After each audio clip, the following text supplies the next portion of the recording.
Thank you very much, Father, for your introduction and your welcome. I do feel welcomed here in Georgia, but in part that's because I do have some good friends here in Savannah that I've wanted to visit for a long time, so I'm glad that finally this opportunity arose. I won't say that Jacksonville and Savannah are right next door to each other, but it's worth it. It's definitely been worth it so far. So my talk this evening is called What's Really Required for a Eucharistic Revival, Rethinking How We Approach the Holy Eucharist. Imagine eating the sun, and imagine you could do it without perishing. What would happen? You would receive into your body the source of light and warmth. You would have within you all the light and heat that you could ever possibly want or need. When we receive Jesus in the most blessed sacrament, we receive the source of all supernatural light and warmth, the light of truth, the warmth of love, for indeed he is the Son of justice. We receive God himself, the very Son of God, who is inseparable from the Father and the Holy Spirit. Saint Ephrem the Syrian wrote, "He called the bread his living body, and he filled it with himself and his Spirit. He who eats it with faith eats fire and spirit. Take and eat this, all of you, and eat with it the Holy Spirit, for it is truly my body, and whoever eats it will have eternal life." That's St. Ephrem.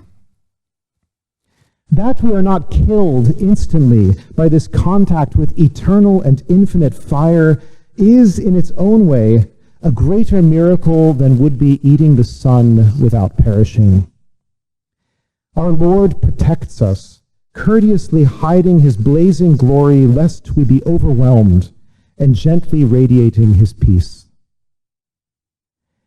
It is because we receive divine fire, a fire far more potent in the range and reach of its possible spiritual effects than any physical fire, that the worthy reception of the Eucharist is purifying, illuminating, and unitive. The Holy Eucharist does within and upon the soul that which fire does within and upon combustible matter, burning away contrary dispositions and transforming the material into itself. But since the spiritual soul is incorruptible, the soul can become fire without perishing, like the miraculous burning bush. The Eucharist does for the soul what the sun does for the earth, spreading light, warming bodies, causing growth. As we learn from the fathers, doctors, and mystics of the Church, the real presence of Jesus has a proper effect on our soul and our body. Like the healing of the woman with the flow of blood, the diseased blood of the old Adam cannot be healed by any human medicine, but only by the touch of the new Adam, the physician of souls. The Lord touches first the essence of the soul, increasing in it the grace that makes the soul pleasing to God, an adopted son of the Father, a bride of the Son, a temple of the Holy Spirit. He touches the powers of the soul, informing them with virtues, strengthening our virtuous habits. Only in the life to come will we be given to know just how many times it was Jesus who, faced with the laziness of our fallen condition, animated our souls into action and prompted us to bear fruits pleasing to God and profitable to us. As I said, Holy Communion influences the body too. This is very important to see, even if we cannot understand it completely. By means of the Holy Eucharist, our flesh is made more obedient and docile to our soul, rendered more receptive to the informing power of soul and virtue. The Lord is sown into the flesh as a seed of immortality. He radiates divine life, divine existence, upon what has merely earthly life and earthly existence. His presence is like a beneficial radiation.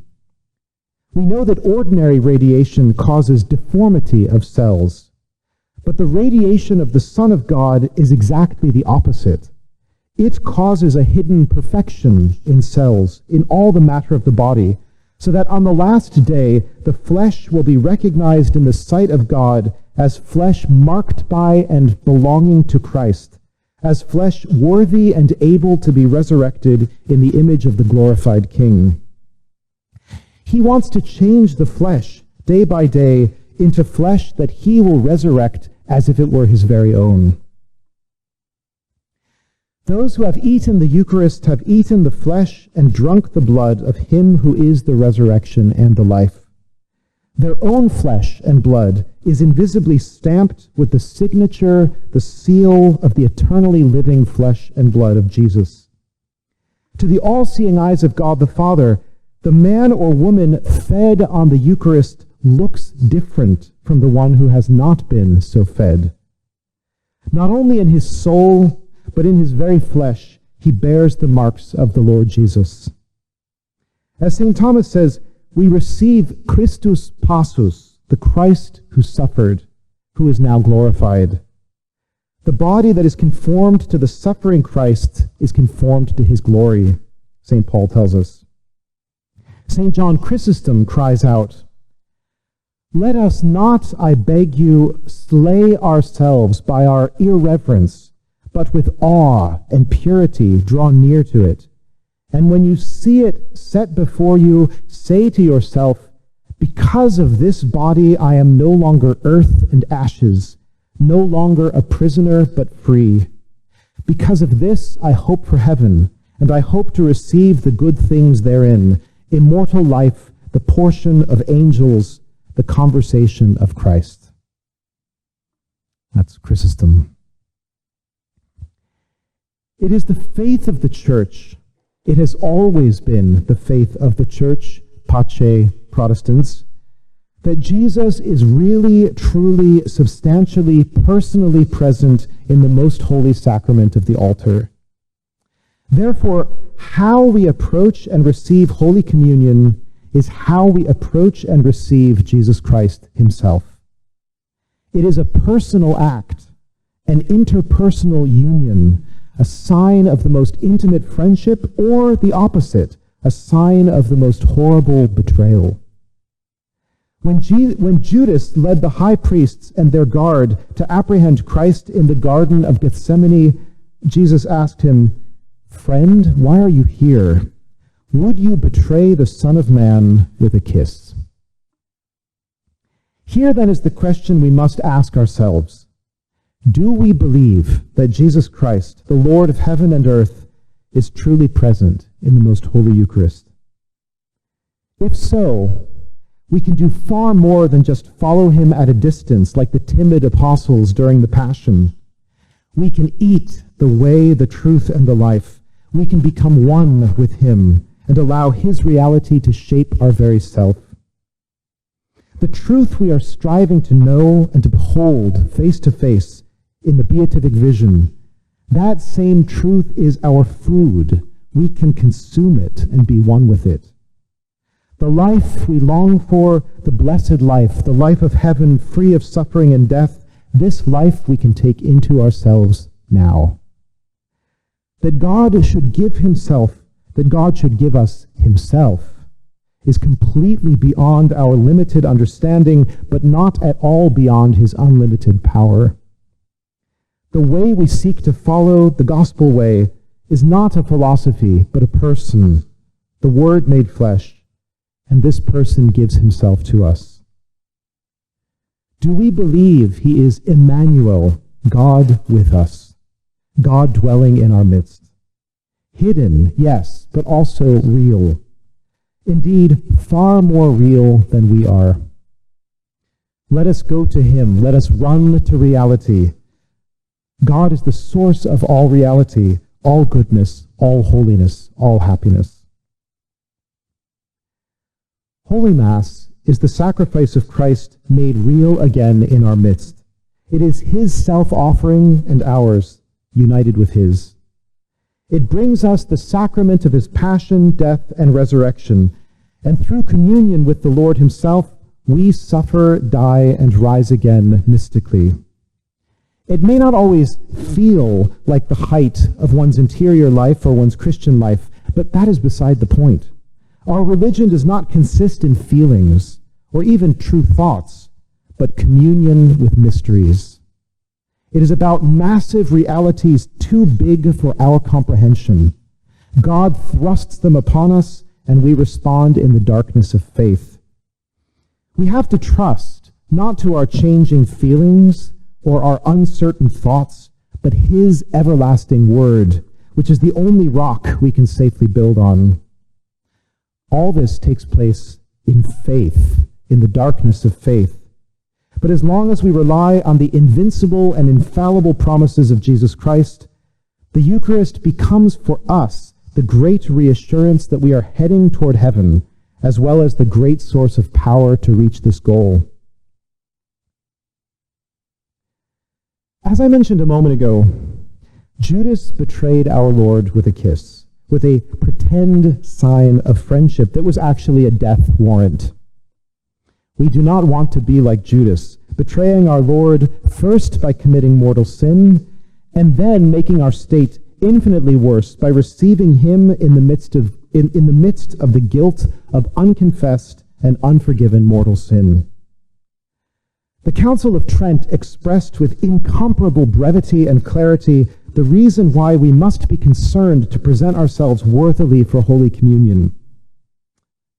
Quote, "It is unfitting to take part in any sacred function without holiness. Assuredly, therefore, the more that Christians perceive the sacredness and divinity of this heavenly sacrament, the more must they take every care not to come to receive it without reverence and holiness, especially since we have the frightening words of St. Paul. For those who eat and drink unworthily eat and drink damnation to themselves, not discerning the Lord's body. Those wishing to receive communion must be reminded of St. Paul's command, let a man examine himself." Unquote. Thus, Trent. The collective and indiscriminate reception of Holy Communion by all or nearly all Catholics who attend a given Mass, even by those who are not properly disposed to receive the Lord to their benefit, is a major problem straightforwardly acknowledged by the previous two popes. For example, John Paul II wrote, quote, "Sometimes, indeed quite frequently, everybody participating in the Eucharistic assembly goes to communion, and on some such occasions, as experienced pastors can confirm, there has not been due care to approach the sacrament of penance so as to purify one's conscience." Unquote. While this passage might win an award for understatement, its meaning is unambiguous. Purifying one's conscience through sacramental confession on a regular basis, certainly whenever a grave or mortal sin has been committed, is the only way to guarantee that we are showing proper reverence to our Lord, Jesus Christ, the Holy One of Israel. As the Church teaches, the Eucharist is not a remedy for those whose souls are dead in sin, but a food for those who, being alive, need to be strengthened for the life of charity. Let's put it very concretely. You can put food all day long into a corpse, and it will never do any good. In the spiritual life, it is worse. When a spiritually dead man takes the bread of life, he becomes more guilty. He dies again. He becomes more dead. And the giving of such food to unrepentant public sinners, as when priests or bishops give the Lord to politicians who vote in favor of abortion, heaps burning coals upon the heads of both the recipient and the minister. However, to be conscious of no unrepented grave sin, to have the intention of sinning no more, and to be morally certain that we are in a state of sanctifying grace, is the minimum we can do for so awesome a gift as Jesus Christ himself. Catholic tradition shows us that we should do all in our power to prepare well and to behave ourselves properly when the time comes for communing with the Lord. As regards preparation, we should be fasting before Mass. 1 hour before communion is the minimum required, but the older custom of 3 hours, or even from midnight, has much to commend it, if Mass is early enough in the day to make it realistic. We should have a right and devout intention, which is defined by the Church as follows. He who approaches the holy table should do so not out of routine or vainglory or human respect, but from a wish to please God, to be more closely united with him by charity, and to have recourse to this divine remedy for his weakness and defects. In other words, the communicant should be conscious of what he is doing and whom he is approaching, hence not from routine, and that he is doing it to please the Lord and sanctify his soul through a closer union with him, not because of what others around may be thinking, hence not from vainglory or human respect. The Church also recommends that we should spend time before Mass getting into a recollected and prayerful frame of mind to the best of our ability. And that, of course, means that musicians shouldn't be warming up right before Mass. There should be quiet in the church. The Mass itself should be such as to assist us in this process of preparing for the encounter with the Lord. It does so traditionally by emphasizing the adoration of God, contrition for our sins, and the remembrance of what Christ has done for us, as well as by providing plenty of silence within which to make these interior acts. It is for sure the case that spending time after Mass and Thanksgiving greatly augments the effect that communion will have in our lives. Rushing straight out of the church after Mass is almost a guarantee of a poor harvest, as we can expect from a garden that receives insufficient watering and fertilizer. As regards behaving properly towards the Eucharist, this, of course, is a much more controversial topic in the Catholic Church today, and so I'm going to drill into this in some detail and make an argument for traditional practices.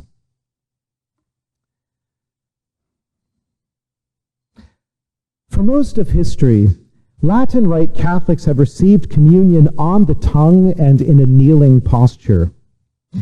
Let's look at kneeling first. In his commentary on the letter to the Ephesians, St. Thomas Aquinas underlines the intimate connection between kneeling and humility. Quote, "Humility makes a prayer worthy of being heard, and kneeling is a symbol of humility for two reasons. First, a man belittles himself in a certain way when he bends the knee, and he subjects himself to the one he kneels before. In such a way, he recognizes his own weakness and insignificance. Secondly, physical strength is present in the knees. In bending them, a man confesses openly to his lack of strength. Thus, external physical symbols are shown to God for the purpose of renewing and spiritually training the inner soul." Unquote. Traditional Christian liturgies of East and West dramatically emphasize God's transcendence over us, his benevolent reign, his rightful demand of our whole heart, soul, mind, and strength, and our corresponding duty to worship him by offering sacrifice with contrite and humble hearts. In spite of the illusions fostered by modern democracy, we are not equals before Jesus Christ. He is our Lord and Master, and we are his disciples, servants, and adorers. Yes, he lovingly calls us his friends, but he is not just any friend. He is the Lord of heaven and earth, who has called us out of darkness into his marvelous light, and who deserves and rewards our absolute self-surrender, which no creature can rightly deserve or demand or receive. This is why kneeling, with a tradition that has long expressed and cultivated the attitude of humility by means of it, is no mere incidental external feature that we can take or leave. It is part of our fundamental spiritual discipline. Kneeling is a vivid and heartfelt expression of worship, of the adoration that is due to our Lord. The devil knows this too. According to Abba Apollo, a desert father who lived about 1700 years ago, the devil has no knees. He cannot kneel. He cannot adore. He cannot pray. He can only look down his nose in contempt. Being unwilling to bend the knee at the name of Jesus is the essence of evil. And don't take my word for that. That's what Isaiah says in the letter to the Romans. Note how well everything fits together in the Roman liturgy as it developed over the centuries. As long as communion is given on the tongue, there is good reason to kneel, not only for its symbolic and formative value, but also because kneeling makes it easier for the priest or deacon to place the host on the tongue. And once this becomes a practice, a communion rail is obviously helpful, not only to affirm the symbolic distinction between the sanctuary and the nave, but also to offer bodily support to those who are kneeling. Moreover, the priest is always to be accompanied by a server holding a paten, out of respect for the Blessed Sacrament and lest it or any fragment of it should fall to the ground. All of these related customs grew up in support of each other, once the fundamental principle was allowed to breathe freely, namely that our Lord Jesus Christ is really present in the most holy sacrament of the altar. If at the name of Jesus, every knee shall bend, all the more should our knees bend when it is Jesus himself before whom we come, as we see throughout the New Testament whenever people come up to him to profess their faith and ask his help. This is the kneeling before Christ is throughout the New Testament. Benedict XVI once said, "Kneeling in adoration before the Eucharist is the most valid and radical remedy against the idolatries of yesterday and today." Thank you, Pope Benedict, for speaking so clearly. That is also why, if I may slightly digress, the practice of adoration of the Blessed Sacrament outside of Mass is so crucial a part of any authentic Eucharistic revival. As the same Pope liked to remind us, we grow in faith and love for the Lord when we spend time in his presence. It's like every other friendship in that respect. And we have an opportunity of making reparation for the sins of those who do not believe in his real presence, or who treat it with contempt or indifference, or even as a political token. We do not hear the word reparation nearly enough. It is thought to be too old-fashioned, or perhaps the concept of reparation is simply unknown. And yet, the entire work of our Lord Jesus Christ was a work of reparation, the work of repairing fallen human nature and repairing the broken relationship between God and man. He is the reparator par excellence.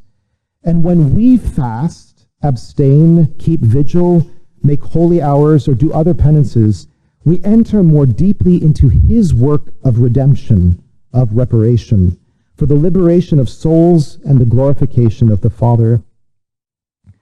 On the basis of what we learn from church history and the revelations of countless mystics, of whom St. Margaret Mary Alacoque comes principally to mind,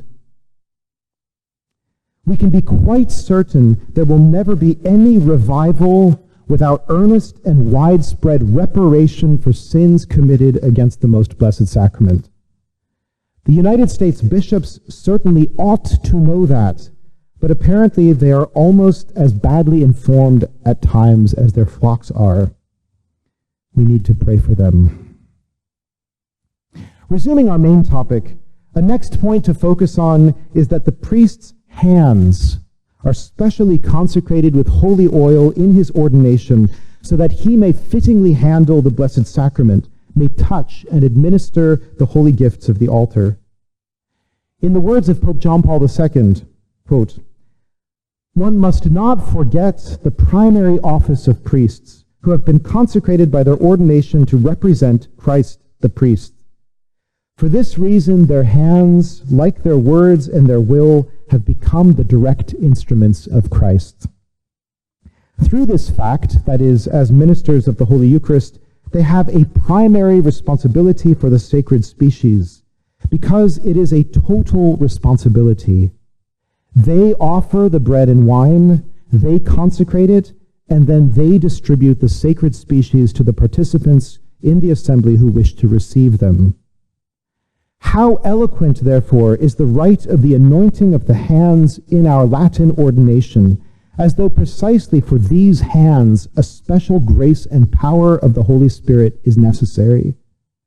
To touch the sacred species and to distribute them with their own hands is a privilege of the ordained." Unquote. A layman's hands, in contrast, are not anointed in this way, because no simple layman represents Christ the priest in the Mass and serves as his direct instrument. A third point is receiving on the tongue. It is absolutely fitting that Christ's faithful should go before the ordained minister who represents him and receive on bended knee and with open mouth the nourishment of body and soul, like a baby bird fed in the nest by its parent, or like a child too young to feed itself. From this symbolic vantage, it is wholly inappropriate that the priest put the host into our hands so that we may then administer communion to ourselves. This gesture means, I'm grown up and I can feed myself, thank you very much. But this is false. We cannot feed ourselves supernaturally. In the prophet Ezekiel, we read, "Open your mouth and eat that which I will give you." In the Psalms, we read, "Open wide your mouth and I will fill it." Who is the I in these statements? It is the Lord. The Lord alone may feed us, his children.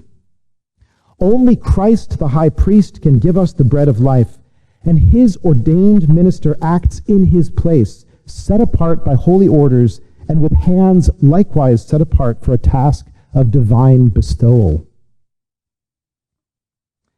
In fact, so pervasive and profound was the Church's reverence towards Christ our God in his holy sacrament that she even forbade the laity to touch the vessels that touched Christ. The Catechism of the Council of Trent, the Magisterium's first universal catechism published in 1566, and obviously still authoritative as a witness to the faith, as John Paul II said in his introduction to the New Catechism. The Catechism of Trent explained this point with unanswerable logic. Quote, "To safeguard in every possible way the dignity of so august a sacrament, not only is the power of its administration entrusted exclusively to priests, but the Church has also prohibited by law any but consecrated persons, unless some case of grave necessity intervene, to dare to handle or touch the sacred vessels, the linen or other instruments necessary to its completion. Priests themselves and the rest of the faithful may hence understand how great should be the piety and holiness of those who approach to consecrate, administer, or receive the Eucharist." Unquote. The magisterium of the Church, as recently as the instruction Memoriale Domini of the Congregation for Divine Worship from 1969, approved by Paul VI, defended communion on the tongue, a practice that the vast majority of the world's bishops, when polled at that time by Paul VI, agreed should continue.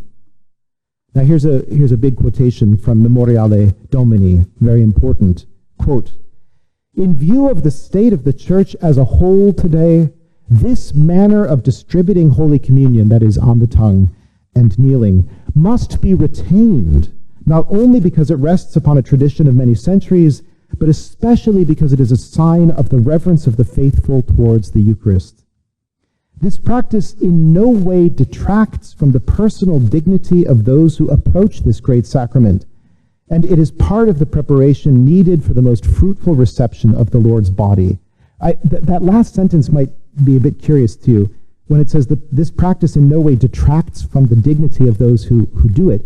There were theologians in the 1960s who were saying it's unworthy, it's childish, it's unworthy of adults to kneel down and be fed by somebody else. And the Congregation for Divine Worship is saying here, no, that's not true. That's not true. Okay, continuing with the quotation. This reverence is a sign of Holy Communion, not in common bread and drink, but in the body and blood of the Lord. In addition, this manner of communicating, which is now to be considered as prescribed by custom, gives more effective assurance that Holy Communion will be distributed with the appropriate reverence, decorum, and dignity.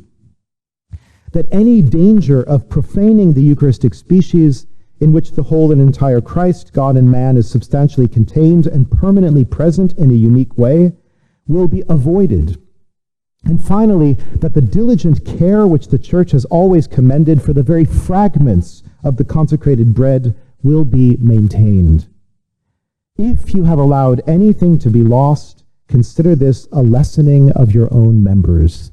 That last sentence is a quotation from a church father. So that's what the Congregation for Divine Worship was saying in 1969. This last point is very important. Studies done with black gloves have shown that hosts, even when designed to be compact and firm, still shed particles. Some brands of hosts are more crumbly than others, and sometimes particular hosts can become damaged so that they fragment more easily. Anyone with extensive experience handling or watching the handling of hosts knows that this is true. Over the centuries, the Church was careful to develop practices and rubrics that guaranteed that fragments would always be caught on linen or metal and then consumed.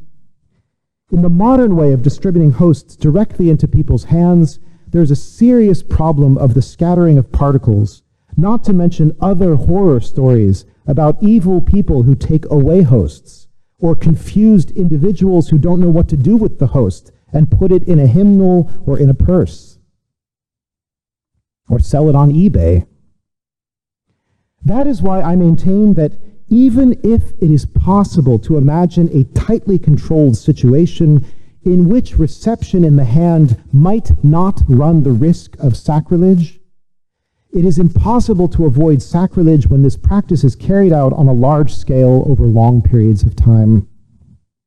To this day, the universal norm is communion on the tongue, with communion in the hand as an indult or a special permission. It is a permission that should never have been given, and it must someday be rescinded when the Church on earth is better governed than it is at present. We must do everything in our power with patience, yes, but also with a perseverance that never quits, to overturn the practice of communion in the hand and all the aberrations that have accompanied it, replacing them with worthier customs, such as reception on the tongues of the kneeling faithful, administered by the clergy alone. Such customs cannot, in and of themselves, prevent unworthy communions from happening. That's something that depends on the heart and the conscience of the individual. But certain evils will be limited or eliminated, and the goods of supernatural faith, interior devotion, and external reverence will greatly increase and multiply. What can I do, you might be asking yourself? Well, the one thing all of us can do, lay people, is to make a firm commitment to receiving only on the tongue and kneeling, no matter what Mass we attend or where. So far, so good. But if you bring up this topic with other Catholics, I can guarantee that you will run into the following objection. Well, maybe not with everyone you talk to, but with certain people. Didn't the ancient Church practice communion in the hand standing? If they did, why shouldn't we? The answer is yes, it once happened, and no, it wasn't our way of doing it. Let's look into it more closely. There is a famous text from a church father, St. Cyril of Jerusalem, who lived in the 4th century, which is quoted again and again by proponents of the modern communion practice.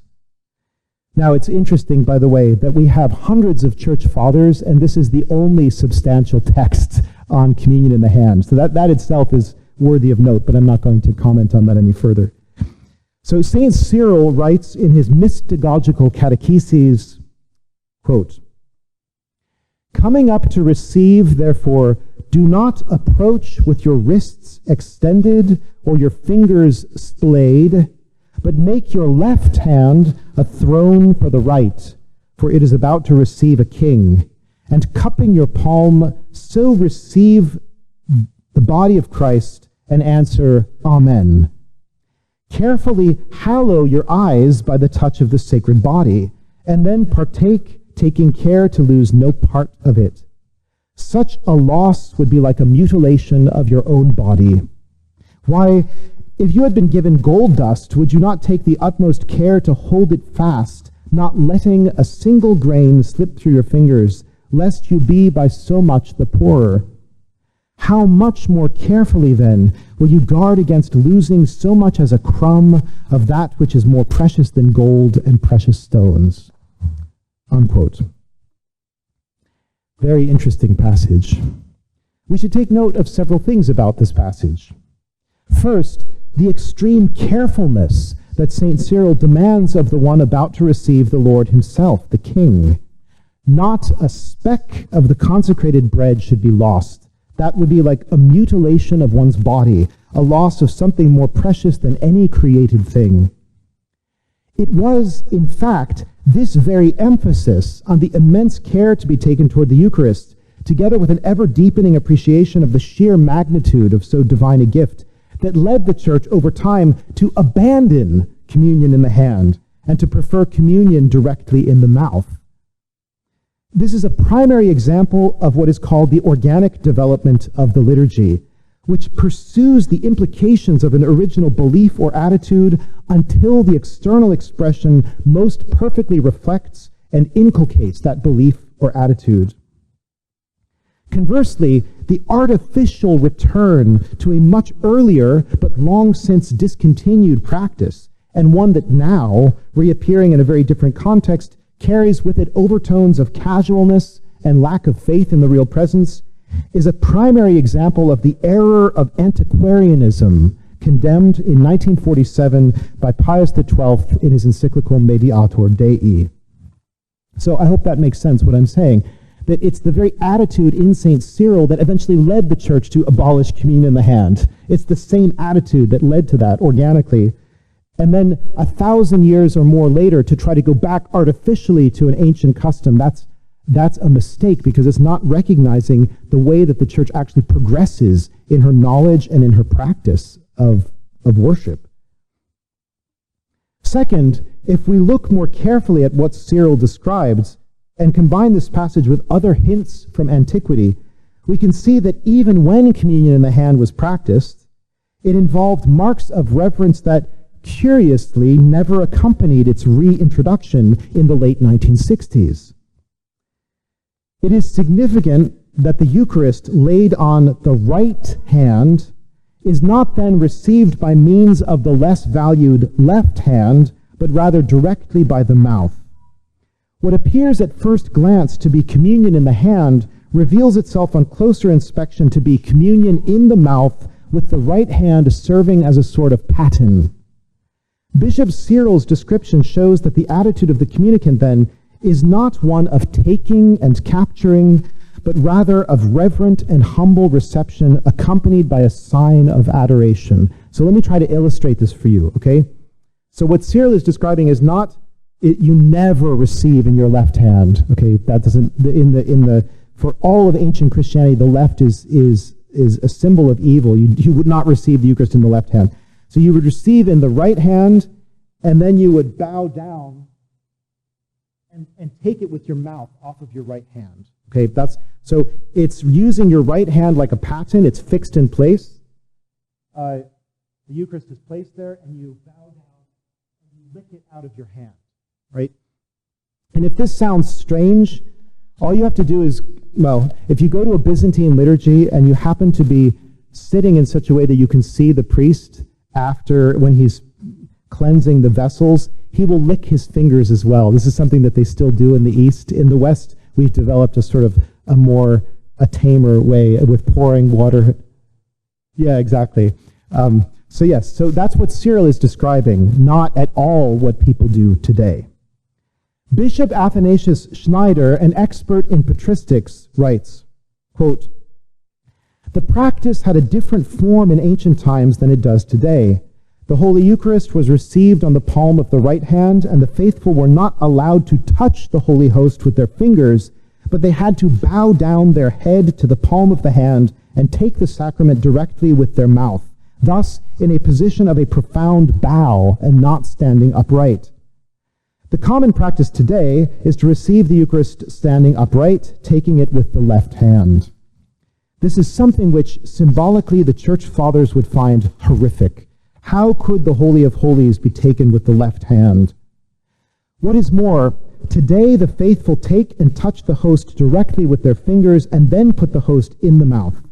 This gesture has never been known in the entire history of the Catholic Church, but was invented by, guess who? Calvin. Not even by Martin Luther. The Calvinists, who do not believe at all in the real presence of Christ in the Eucharist, invented a rite which is devoid of almost all gestures of sacredness and of exterior adoration. That is, the Calvinists receive what they call communion standing upright and touching the bread with their fingers and putting it in their mouth in the way people treat ordinary food.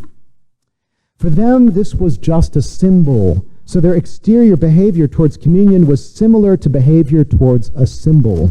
That is, they didn't want it to look like that you believe that this is God. Right?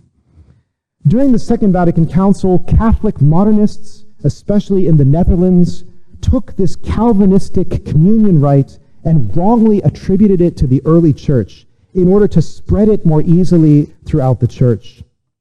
We have to dismantle this myth and these insidious tactics." Unquote. Bishop Schneider. No mincer of words, he. Moreover, in the early church, a communion cloth was, at least in some places and times, laid over the hands of recipients so that they would not directly touch the Holy Sacrament, and any fragments could be easily gathered.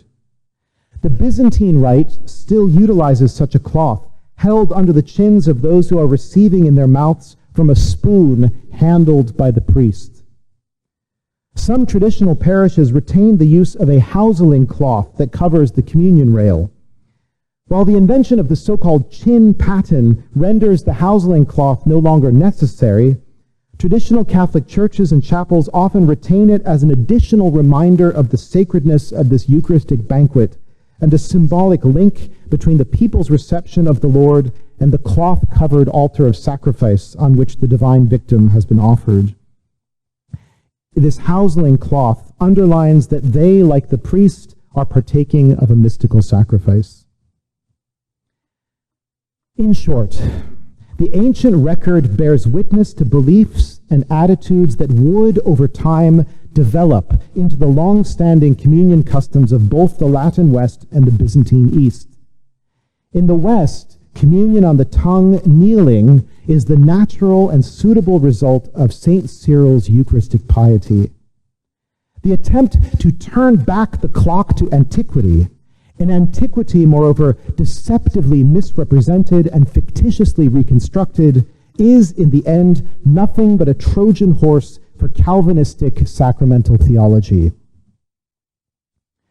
What is at stake, therefore, is no minor issue of personal preference or private devotion, but precisely those distinctively Catholic dogmas at the center of our faith that many surveys in recent years show are being rapidly abandoned by a majority of Catholics, even among those who still attend Mass regularly. Undoubtedly, poor catechesis outside of Mass is part of the explanation, but the single greatest catechizer in the Church is the liturgy itself, as it forms the minds and hearts of worshipers week in and week out.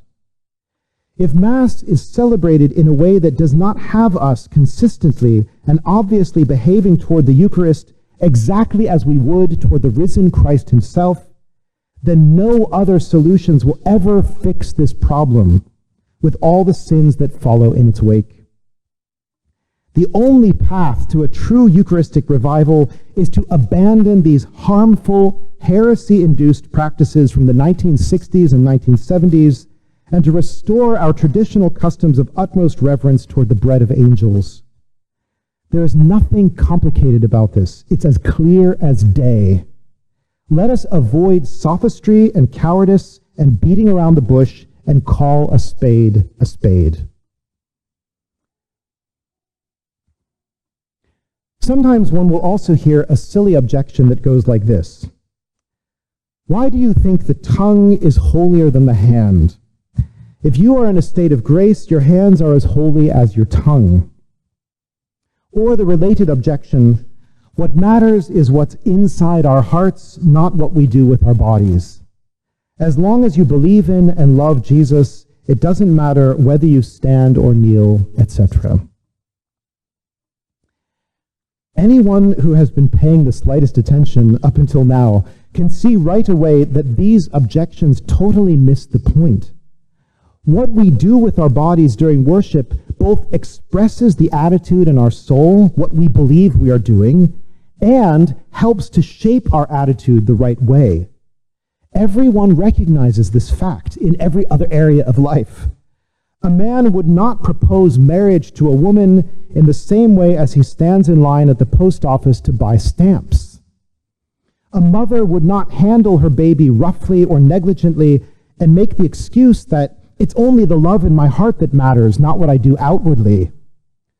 A president would not go before Congress wearing swim trunks and speak slang. Actually, one wonders what presidents might do nowadays. We all instinctively know that our bodily disposition, clothing, and behavior tells others, and even tells ourselves, what we are doing and why it's important or not important to us. It is just obvious that kneeling for Western people is a sign of reverence. Even the Novus Ordo requires that the faithful kneel for the duration of the Eucharistic prayer of the Mass. How bizarre is it that we would kneel for the time when our Lord comes into our midst on the altar at the hands of the priest, but we would not kneel for our Lord when we come right before him to receive him. That's what I call backwards and upside down. I mean, in fact, it would make more sense to stand during the Eucharistic prayer and kneel for communion. I mean, if you had to choose one or the other, right? And how bizarre that we would think it beautiful for newlyweds to feed each other cake, or for a mother to feed a child, and yet we would not recognize that Christ, our bridegroom, is here to feed us, and that the Church, our mother, is offering us this nourishment from her abundance. But there is more. The tongue, as a matter of fact, was specially blessed by the Church in the traditional rite of baptism. And wherever this traditional rite continues to be used, we will see it happen. A pinch of exorcised and blessed salt is placed on the infant's tongue with a command that looks ahead to the reception of communion. Accipe sal sapientiae, propitiatio sit tibi in vitam aeternam. Receive the salt of wisdom, may it be propitious to you unto eternal life. Followed by this prayer. O God of our fathers, O God, the author of all truth, vouchsafe, we humbly beseech thee, to look graciously down upon this thy servant, and as he tastes this first nutriment of salt, suffer him no longer to hunger for want of heavenly food, to the end that he may be always fervent in spirit, rejoicing in hope, always serving thy name. Lead him, O Lord, we beseech thee, to the laver of the new regeneration, that, together with thy faithful, he may deserve to attain the everlasting rewards of thy promises. No other part of the body is set aside in this manner for blessed food.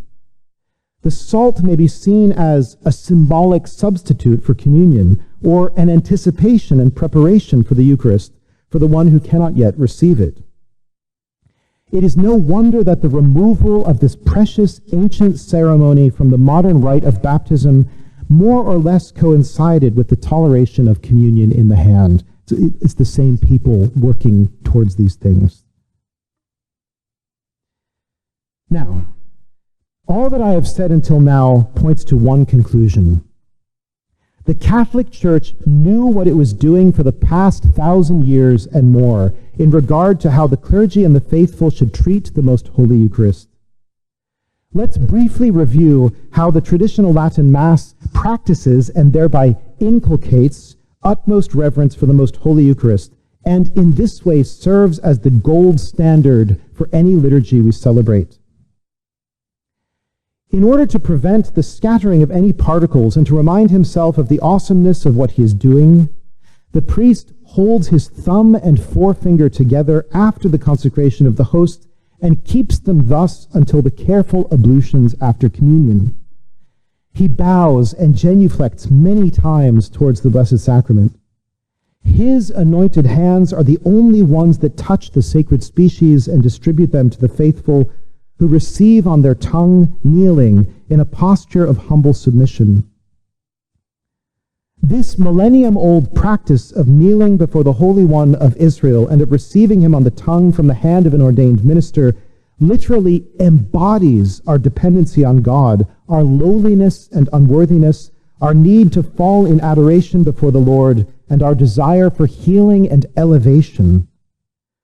You can't be lifted up until you're first down, then you can be lifted up. In the supernatural domain, we are all children who need to be fed by the Father, fed with the bread that is his Son. Accurate catechesis is good. Accurate homilies are also good. Diocesan and national programs are good. But none of these is enough, or even of lasting value. What is needed above all is a permanent form of liturgy that cries out real presence and humbles itself to the dust in adoration. What is needed, in short, is reverential fear. As the psalmist says, Servite Domino in timore et exultate ei cum tremore. Serve ye the Lord with fear and rejoice unto him with trembling. God's merciful closeness gives us no cause for abandoning reverential fear and expressions of our smallness, dependency, and need for purification. Quite the contrary, since in modern times man exalts himself far too highly for false reasons, he must be even more reminded of his true place before the divine majesty.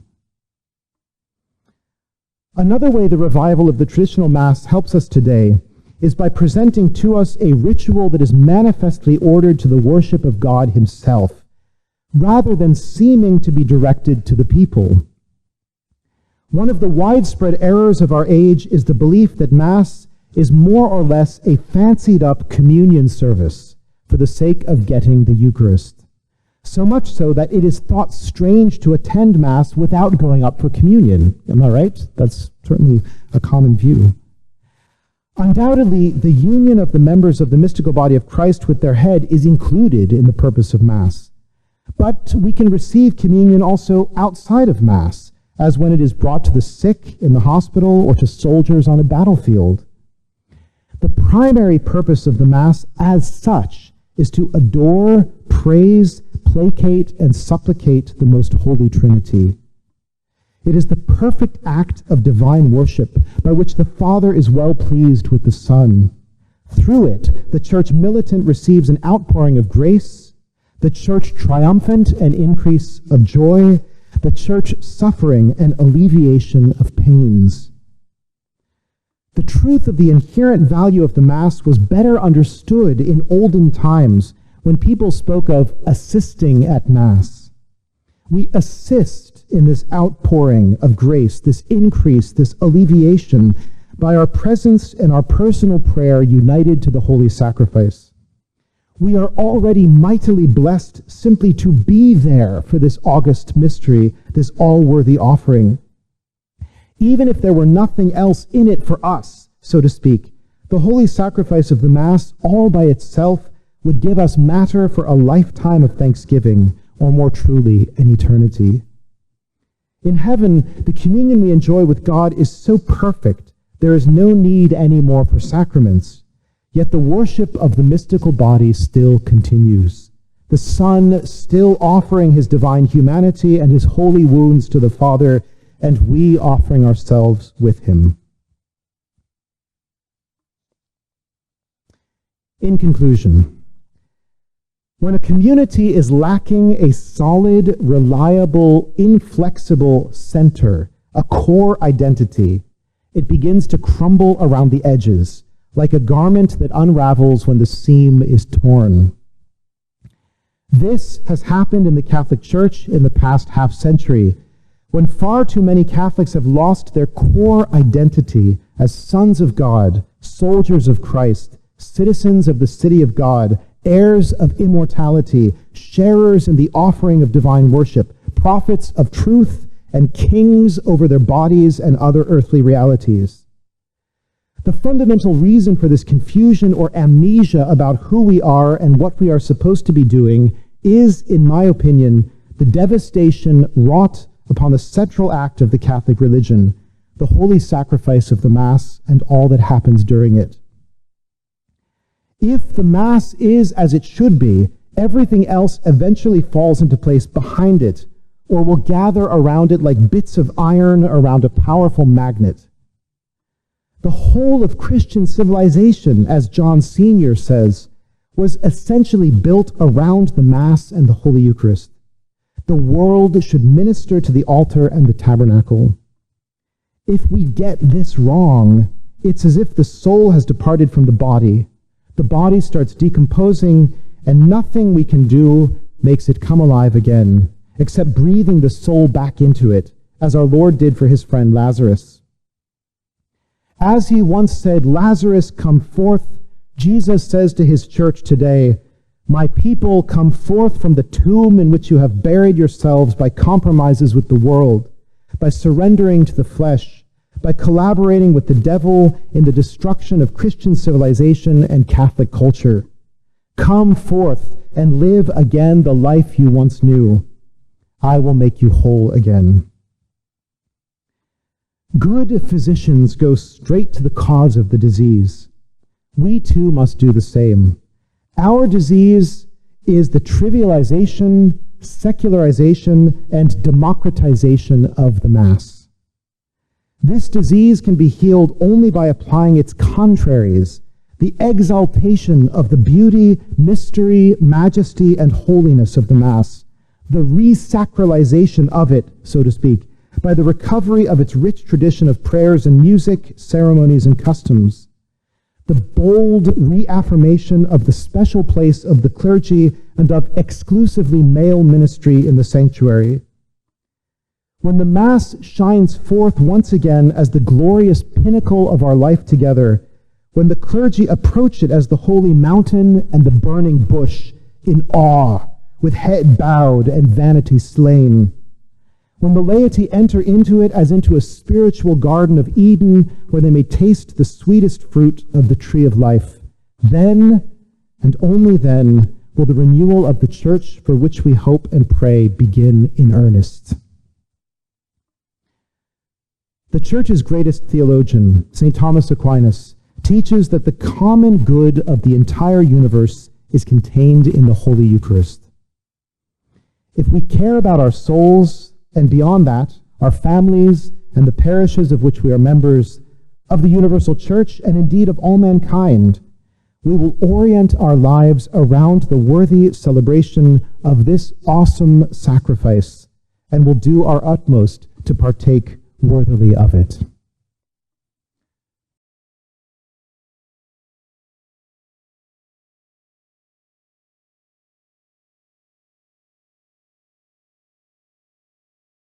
So there are two meanings of worthy. This is very important. The Church actually makes this distinction.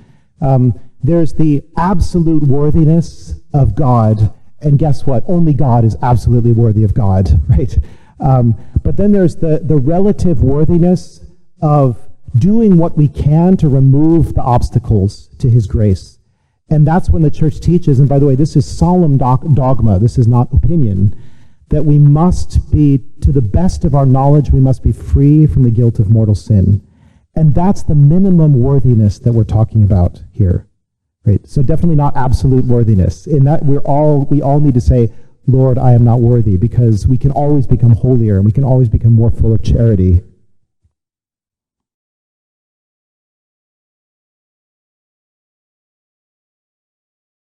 Please don't misunderstand me. I'm definitely not saying that if it's difficult or even impossible for someone to kneel, of course they shouldn't kneel at that point, because they're not choosing not to kneel. You have to kneel with your heart at that point, right? But I'm speaking more about, I think it's fair to say the majority of the faithful who come would be able to kneel. And I'm just giving a defense of why that's an externally appropriate, sign.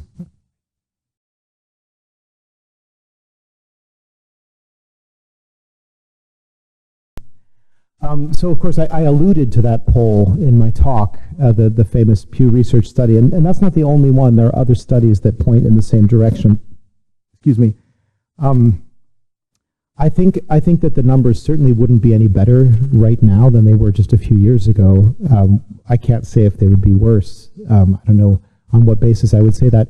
What I do know is that Mass attendance right now is significantly down. And that, I'm sorry, I might offend some of you by saying this, but I think it was catastrophic for the U.S. bishops to shut down churches and to stop Masses and to give the impression that the Mass and the sacraments were inessential services. That was a catastrophic error.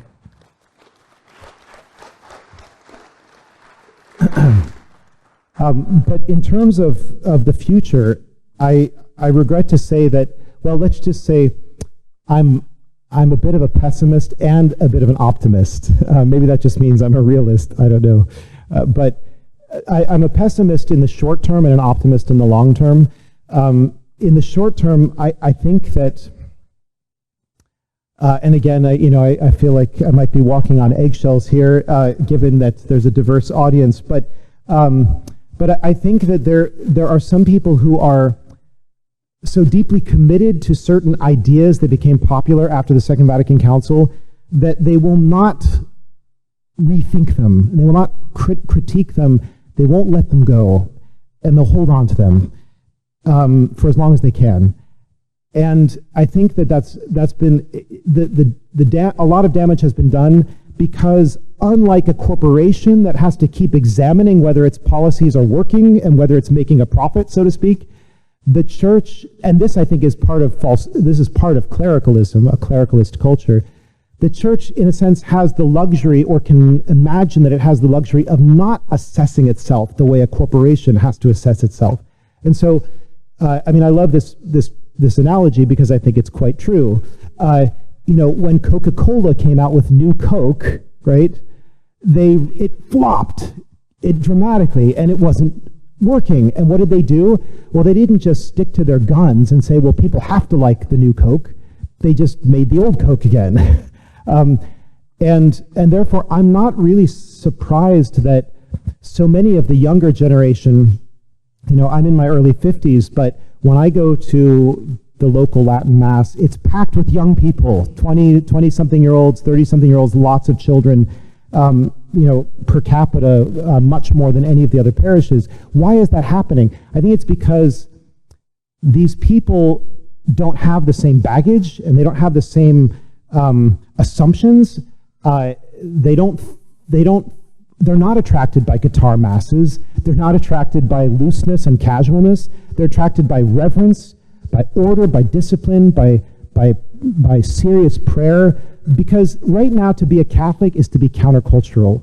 And so we don't need more of the secular culture. We need more of a countercultural reaction. And this is something already John Paul II was saying in Benedict XVI. So the reason I'm optimistic in the long run is that I think that this countercultural movement towards tradition, or from tradition back to tradition, is going to stay strong, and it's going to get stronger over time, right? I think that's just plain from a sociological analysis, really.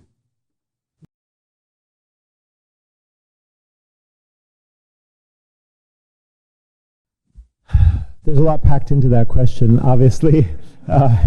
So let me pull up a chair here. You got a few hours. I think that the problem with the Second Vatican Council is that from very early on, even during the council, even during its first session in 1962, it already had become a sort of ideological football that different people were trying to run home to their own, they were trying to score points with the council. And this is what Benedict XVI often referred to, what he called the council of the media or the para-council. There were many things attributed to the council that cannot be found in either the speeches of the fathers of the council or in the promulgated documents of it. And yet this penumbra was created around the council that exercised its own magnetic force, and in some ways, I mean, in many ways, the progressive, let's call it the progressive interpretation of the council became much more important than anything that was actually said or written by the council, said at or written by the council.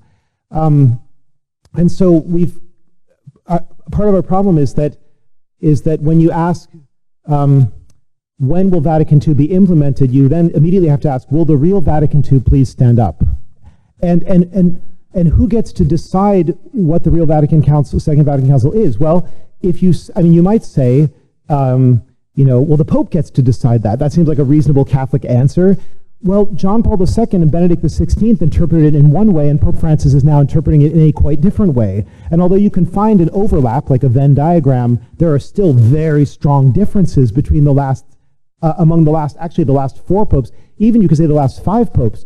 Because when you read John the 23rd's opening speech, Gaudet Mater Ecclesia, from October 11th, 1962, you read that and your mouth hits the ground, because the way he's describing the council, he says, the council is going to be built on the firm doctrine of Trent and Vatican I, and it's going to reiterate the perennial teaching of the Church for modern man in a way he can understand, and I mean, it talks about the council in a way that doesn't match the impression that almost anybody now has of what the council either accomplished or how it was implemented. It might have accomplished what John the 23rd said, it might, but it certainly wasn't implemented in the spirit in which John the 23rd spoke about it. And you can just look at the document yourself, Gaudet Mater Ecclesia, I'm not making this up.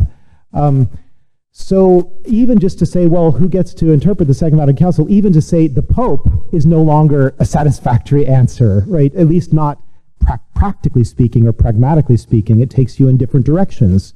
And then if somebody says, well, it's not just the popes, it's only the current pope, and if the current pope decides to go in a quite different direction, then I guess we all have to just turn about and follow him.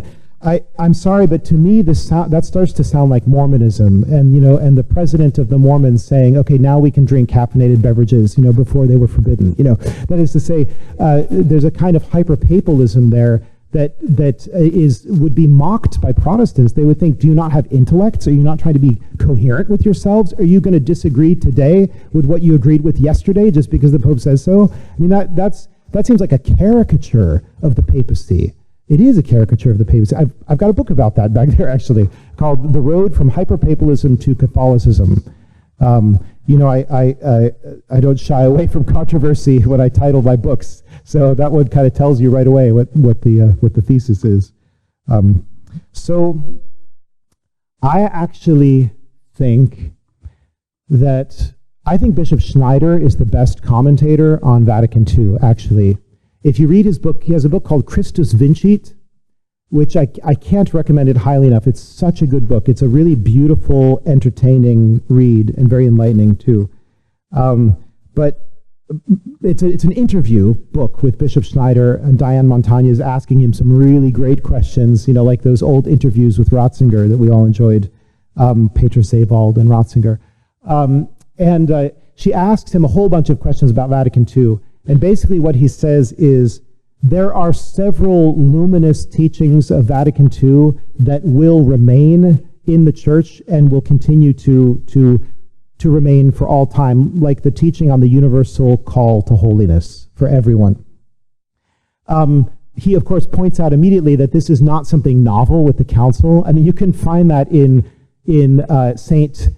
Francis de Sales. You can find that in St. Thomas Aquinas. So it's not new, but it was newly stated and stated with quite a bit of force. and with more clarity than it had ever been stated by the magisterium before.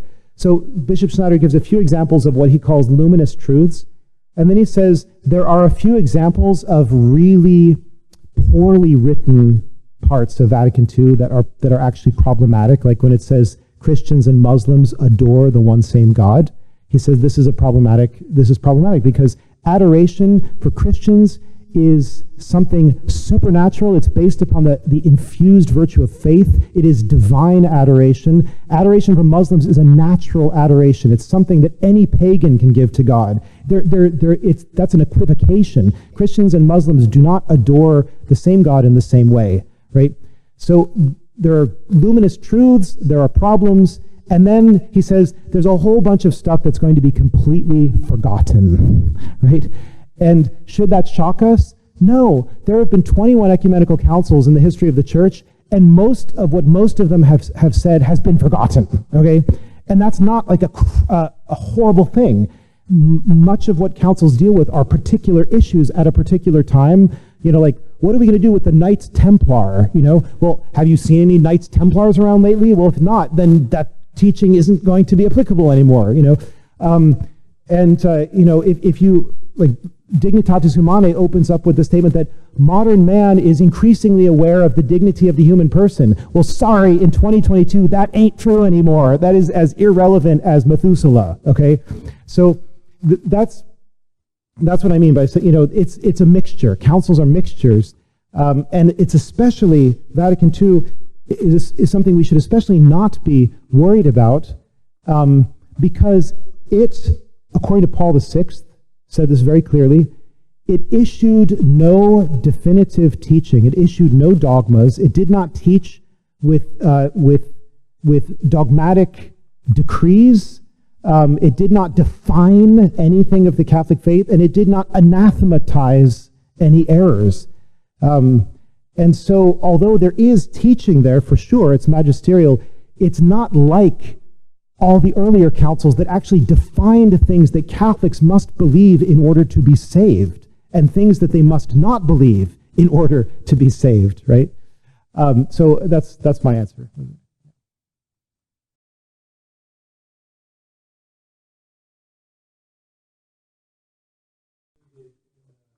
Yeah, okay, so it's a complicated question, but I think, no, but it's a good one. It's a good one.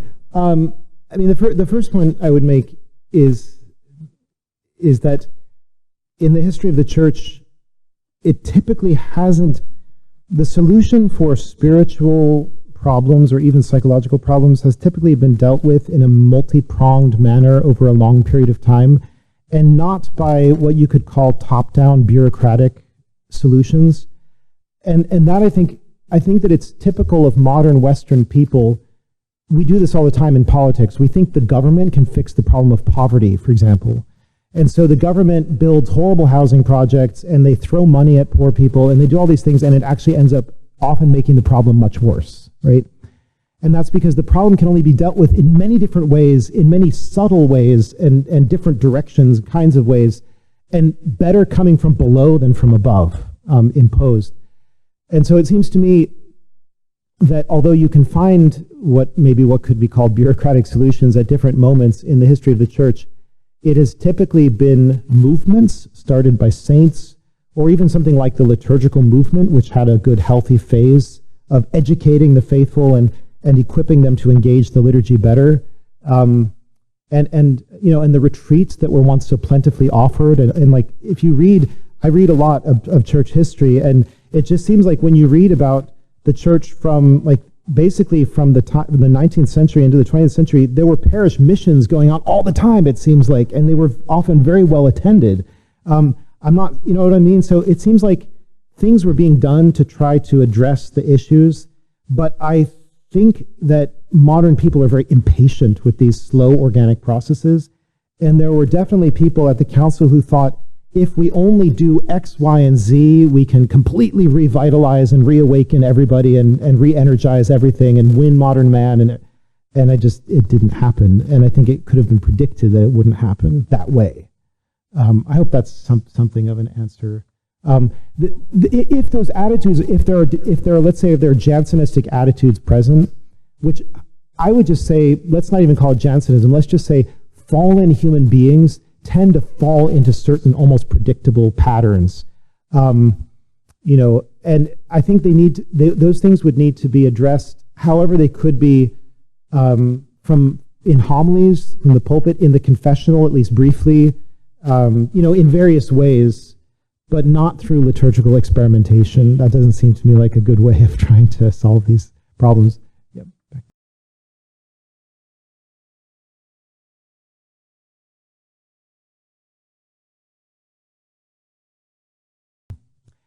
Well, yeah.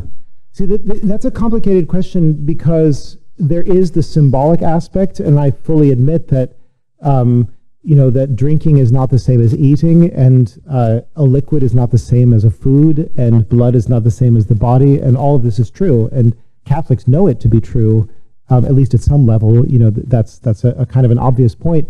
And yet, at the same time, we have to ask, what kind of liturgical practices are most appropriate if we're going to be giving communion at all to large numbers of people? And I think, the East and the West developed two very different approaches to this question. As I'm sure you know this, but I'll mention it for everybody here.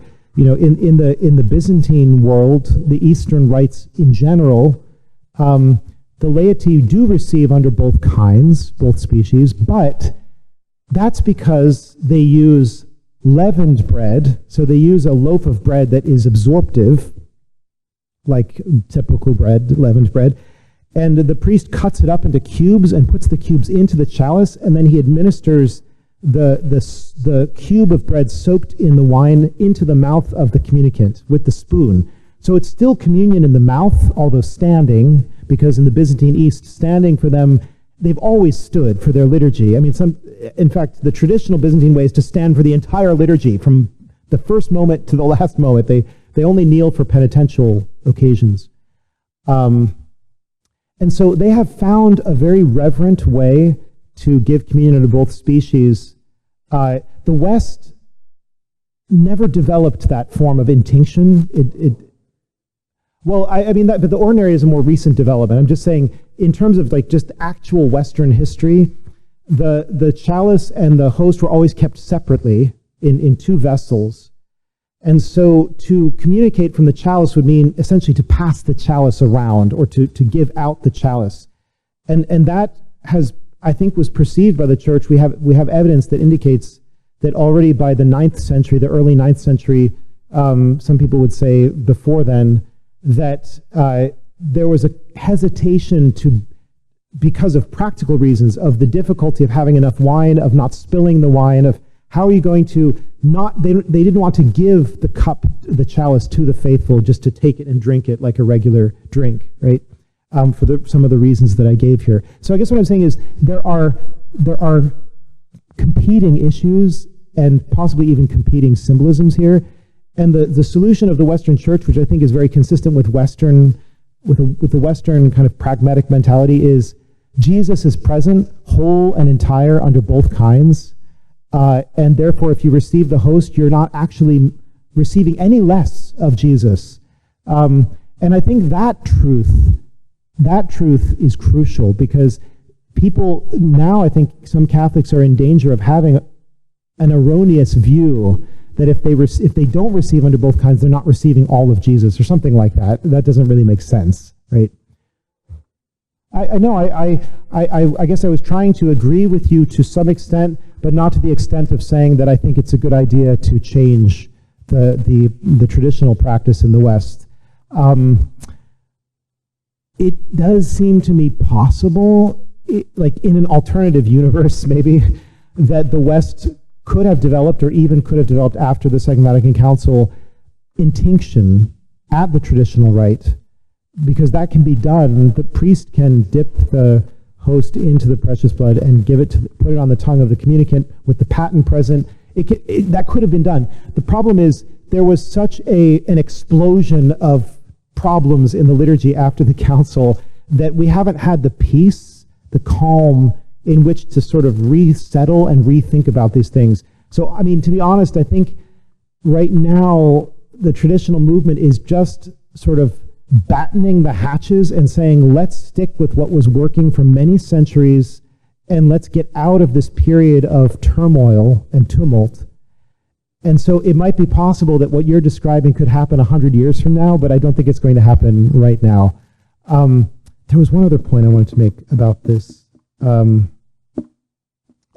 Just to make a clarification, that Vatican II didn't actually say that the chalice should be extended to the faithful in a broad way, in a general way, but it just said that there should be certain special occasions on which the faithful would also partake of the precious blood. So, yes.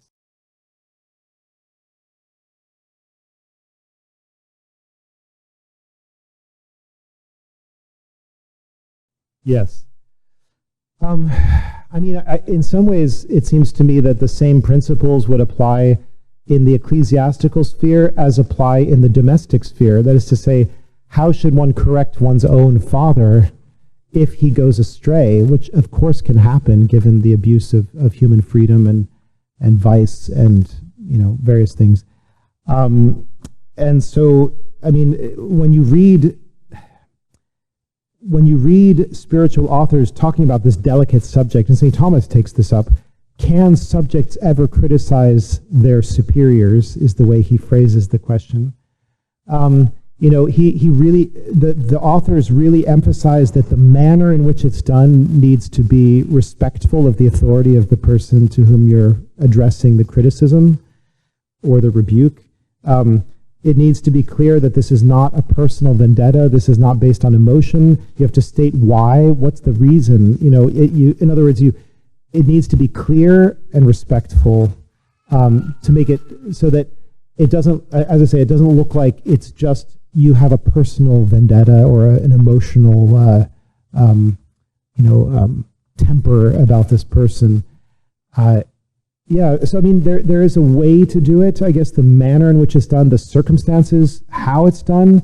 So for example, if you have a problem with a bishop, do you take it first to a television station or a radio and sort of let him have it in front of the whole public? Well, no, if you do that, you're just going to make an enemy. You won't win him over.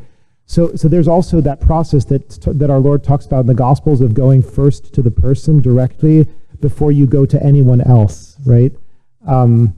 So I just think that when we think about it, we can sort of come up with a list of these are the ways we should act, these are the things we should do. There also, I think St. Thomas says, you also have to ask yourself, am I the best person or the right person to do this? Because there might actually be somebody who's better positioned to do it. And he says, if there is someone who's better positioned to do it, you should ask him to do it. And so for example, you'll appreciate this, Father. A layperson might go to his pastor and say, Father, I'm really disturbed about this thing that the bishop said or did. What should I do? And could you help me? And would you talk to him? Something like that, right?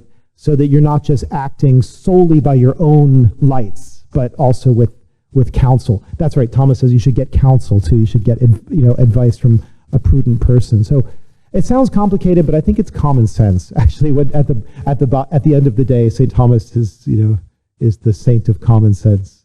Yeah, back there.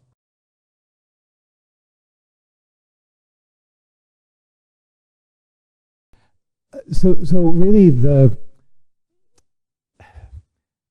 I feel as if the most important things that need to be done are all of the things I talked about tonight, or any of the things I talked about tonight.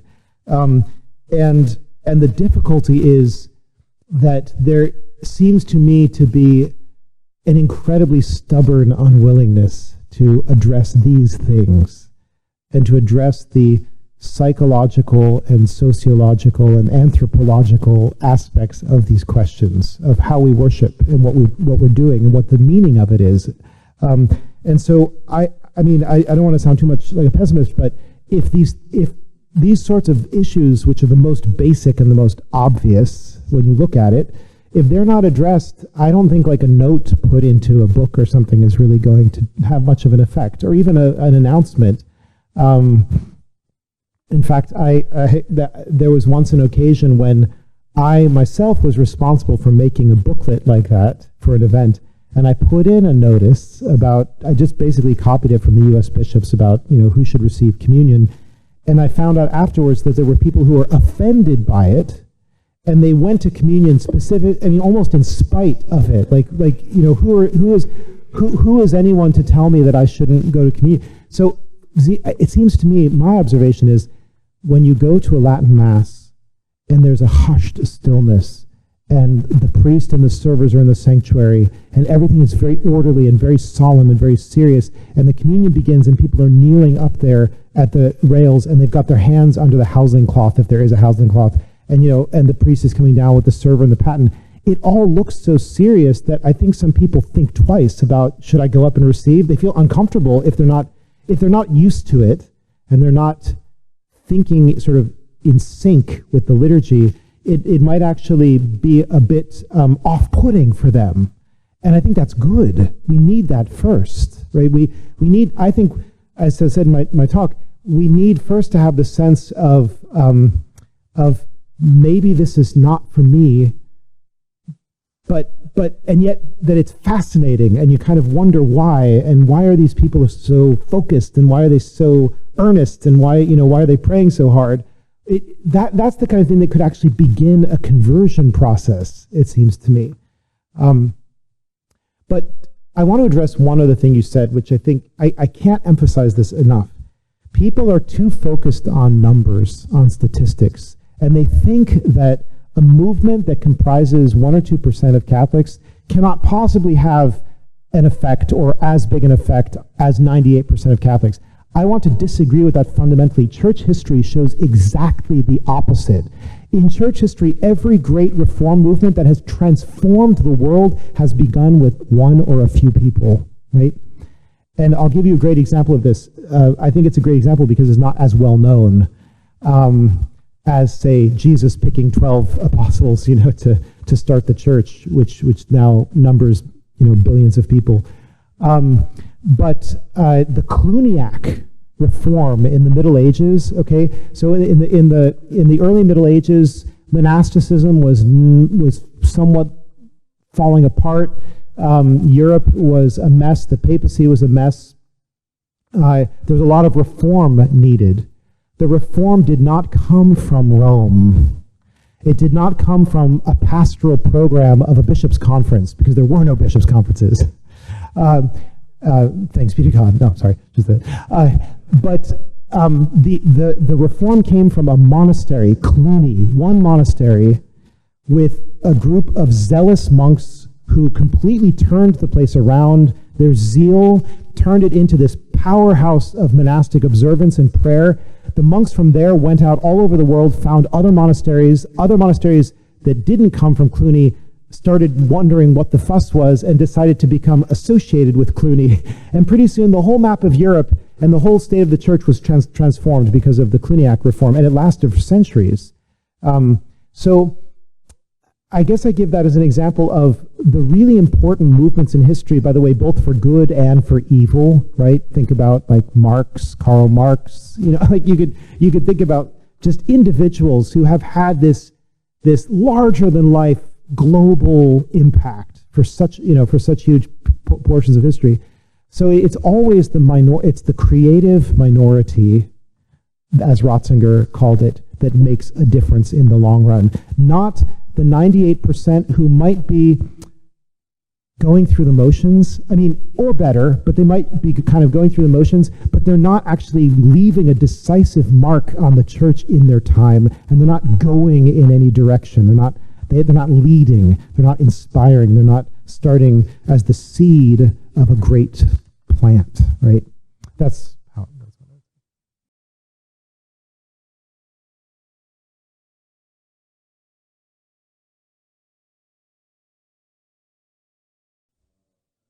Yeah, I think the question, why are the bishops not doing the obvious things? The things that are, like, why are they not addressing the elephants in the room, and why are they not implementing the most basic changes? I think in most cases it comes down to they're either too wedded to the old paradigm. I talked about that a little bit in connection with Vatican II. They're so wedded to it, they've sacrificed everything for it, And to turn around now and admit that they've been wrong for decades, that's a bitter medicine to swallow, and that takes a lot of humility. To say, you know what, the direction we've been going in has been the wrong direction. We need to turn around, eat humble pie, turn around and go in a different direction. The other thing is inertia, the inertia of groups, right? I mean, there's a reason why we use this image of a pack of lemmings that's going off a cliff, right? A bishop's conference is like a pack of lemmings, okay? They just run in one direction. They all go in the same direction. And every once in a while, like a bishop pops out of the consensus and he says something, he dares to say something different, and everybody else, stares at him with, wicked glances, and that's kind of how it goes. So I think if you put together group inertia with an unwillingness to eat humble pie, then you put those two things together, and that is actually quite a compelling explanation of why these things are not addressed.